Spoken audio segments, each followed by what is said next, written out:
كل ضوء يبدأ بنقطة، وكل تغيير يبدأ بكلمة، وفي زحمة العتمة نقطة ضوء تصنع الفرق.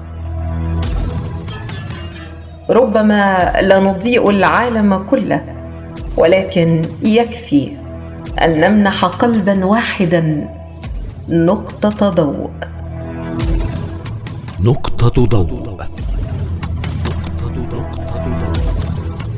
نقطة ضوء تنيرها عزة إسماعيل.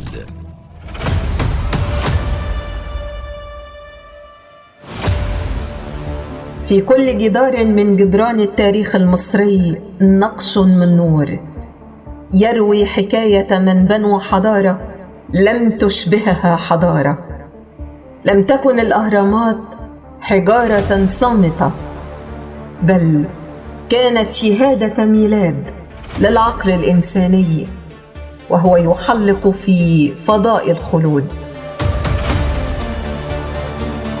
مصر لم تنتظر أحداً ليعرفها، فهي التي عرفت البشرية معنى الدولة ومعنى النظام ومعنى الجمال. من مراكب الشمس إلى المتاحف الحديثة تتواصل الرسالة أن من عرف قيمته لا يزول نوره.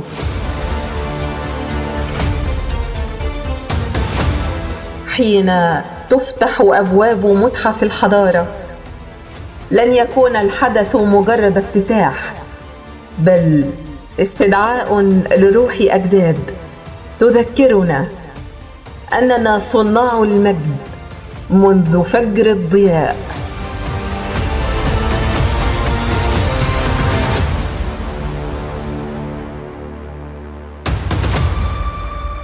نقطة ضوء أنارتها عزة إسماعيل.